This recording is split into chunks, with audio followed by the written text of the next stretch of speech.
Vídeo de hoje do canal do Nicola traz novidades sobre São Paulo e Salazar. O tricolor teve a primeira proposta recusada, mas ainda não desistiu do negócio. Quero te atualizar também sobre o Palmeiras. Mais um jogador alviverde interessa ao Cruzeiro, tem chances de negócio. Por falar em Verdão, Palmeiras enfrenta nesse domingo uma figura que foi basicamente criada dentro do próprio Verdão.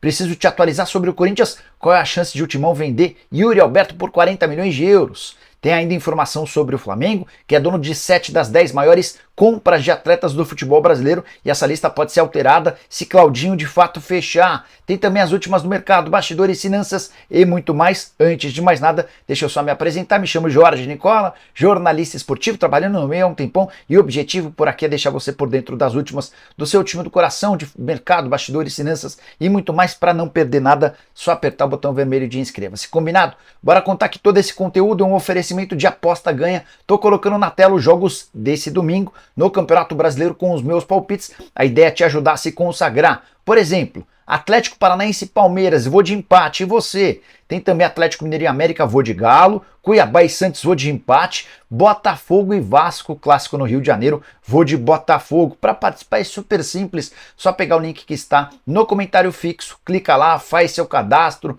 preenche todos os dados e vem se divertir comigo na aposta ganha. Combinado? Bora começar o vídeo com o tradicional giro de notícias. A primeira informação é de que o volante Alan, fechado com o Flamengo, desembarcou na noite desse sábado, início de domingo, no Rio de Janeiro. Vai passar por exames médicos para assinar contrato até 2027, compra fechada em 9 milhões de euros. Quero te atualizar também sobre De Gea, um dos principais goleiros do mundo. É mais um que pode se tornar reforço de times sauditas. Ele tem conversas avançadas com o Al Nassr e deve se mudar para a Arábia Saudita em julho do ano que vem, quando seu contrato com o Manchester United terá se encerrado. Bora falar sobre o Cruzeiro, de olho em outro palmeirense. Ao longo da semana a gente trouxe a notícia de que o Cruzeiro havia feito uma investida por empréstimo pelo Navarro. O empréstimo seria até o fim da temporada com a opção de compra. O Palmeiras tem uma série de possibilidades para o Navarro. O Cruzeiro, o Vasco, o Sport, o Santos, times de Portugal, do México, enfim, tem muita gente se mobilizando pelo ex-atacante do Botafogo. O Palmeiras ainda não tomou uma decisão. A novidade desse domingo diz respeito a Bruno Tabata, jogador que ficou de fora da última partida contra o Bolívar, não foi nem para o banco de reservas por opção do Abel Ferreira, e é outro atleta que interessa ao Cruzeiro, informação divulgada pelo Samuel Venâncio. A chance desse negócio avançar é praticamente zero. Tabata custa muito, foi comprado no ano passado por 5 milhões de euros, salário bem superior a 800 mil por mês. Hoje o teto salarial no Cruzeiro é de 400 mil, ou seja, para que houvesse avanços, o Palmeiras precisaria emprestar, provavelmente sem custos, e ainda ajudar com parte dos salários. Não me parece ser algo plausível. O Palmeiras pode até negociar o Tabata, mas vai exigir uma compensação financeira e que o clube assuma 100% dos valores do atleta. Bruno Tabata, que não conseguiu se firmar no Verdão, foi uma da série de 8 reforços da temporada passada que acabaram não dando conta do recado. A única exceção dos reforços de 2022 que tem ido bem é o zagueiro Murilo. Bora falar sobre o Corinthians? E um papo pra lá de esquisito. Você deve ter lido ou ouvido que nos últimos dias um clube saudita procurou o Corinthians e os representantes do Yuri Alberto, oferecendo ou sugerindo algo na casa dos 40 milhões de euros. Vamos por partes. Não é a primeira vez que o nome do Yuri Alberto é envolvido em especulações com possíveis propostas.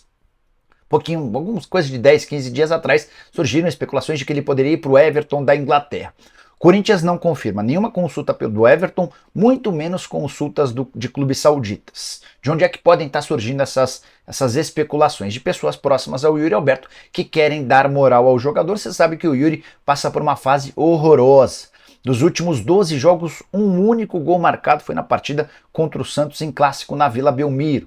Detalhe importante: se o Yuri Alberto foi vendido do Internacional para o Zenit por 25 milhões de euros e foi repassado por um valor parecido ao Corinthians, embora o negócio com o Timão seja diferente, porque envolveu uma série de atletas emprestados, não há a menor lógica de o Yuri Alberto ter se valorizado. Se ele valia 25 milhões de euros, como ele pode passar a valer 40 jogando tão mal quanto tem feito? Importante contar que o Yuri segue no Timão, não há propostas para que ele seja vendido, e o Corinthians detém só 50% dos direitos econômicos.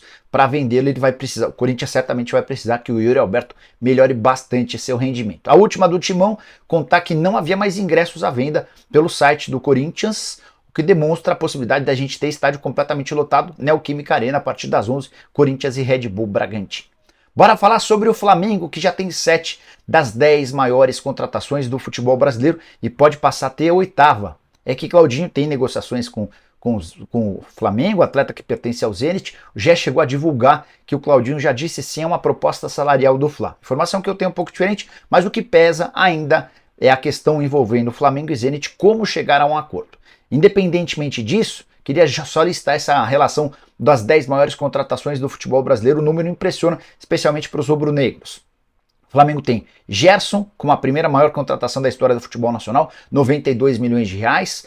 Pedro e Cebolinha, segunda e terceiras, empatados 87 milhões de reais. A quarta maior contratação também é do Flamengo, Gabigol, 79 milhões de reais. A quinta, Arrascaeta, 63 milhões de reais. A primeira que não é do Flamengo é a sexta, de Carlito Teves, 60 milhões de reais. O sétimo lugar também não é do Fla. O Flaco Lopes, contratado pelo Palmeiras no ano passado por 50 milhões de reais.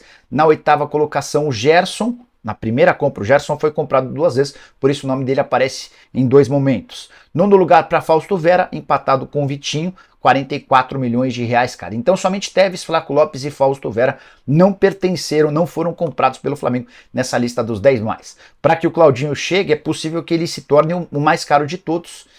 O GE chegou a publicar 17 milhões de euros, que dá quase 90 milhões de reais. Por esse valor não sairá negócio. O Zenit vai pedir pelo menos 20, 22, 24 milhões de euros para vender seu atleta. Diante desse cenário, a gente teria o Claudinho como a maior compra da história do futebol brasileiro e o Flamengo passaria a ter as 6 maiores contratações: Claudinho, Gerson, Pedro, Cebolinha, Gabigol e Arrascaeta.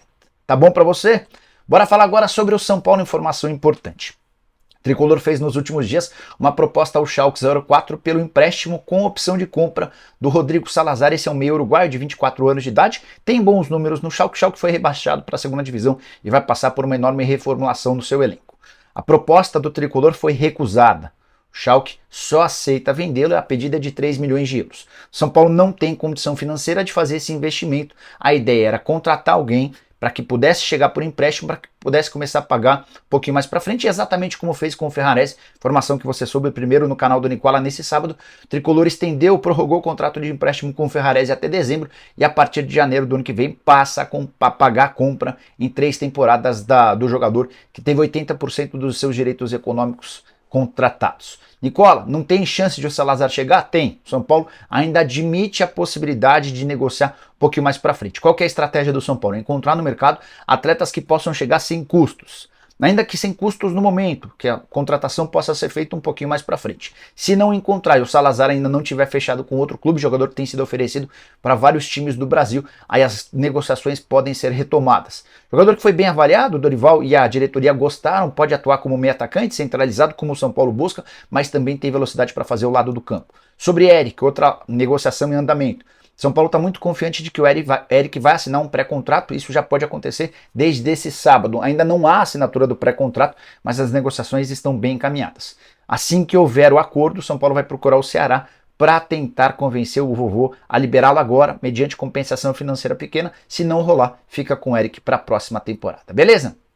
Quero falar agora sobre o Palmeiras, que vai enfrentar sua cria. Primeiro, uma curiosidade. O Palmeiras vem de 2 derrotas seguidas no Campeonato Brasileiro. Se perder para o Atlético Paranaense nessa tarde, na Arena da Baixada, chega a 3 derrotas seguidas, algo que não acontece no Campeonato Nacional desde 2021. Na oportunidade, perdeu nas rodadas 32, 33 e 34 para Fluminense, São Paulo e Fortaleza. O torcedor do Palmeiras estava nem aí com essa sequência, porque uma semana depois o Palmeiras acabou se sagrando tricampeão da Libertadores, batendo o Flamengo. Pois bem, não há essa possibilidade de um título de Libertadores nos próximos dias. Então, para evitar essa sequência de 3 derrotas seguidas, Palmeiras deve ir com força máxima ou perto disso para o confronto contra o CAP na Arena da Baixada ou na Liga Arena. Afinal de contas, a Arena da Baixada acaba de ter seus name rights vendidos.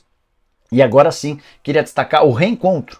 O Palmeiras vai enfrentar o Wesley Carvalho, hoje técnico interino do Atlético. Você não associou o nome à pessoa? Wesley trabalhou a partir de 2017 no Palmeiras, foi contratado por Alexandre Matos e João Paulo Sampaio.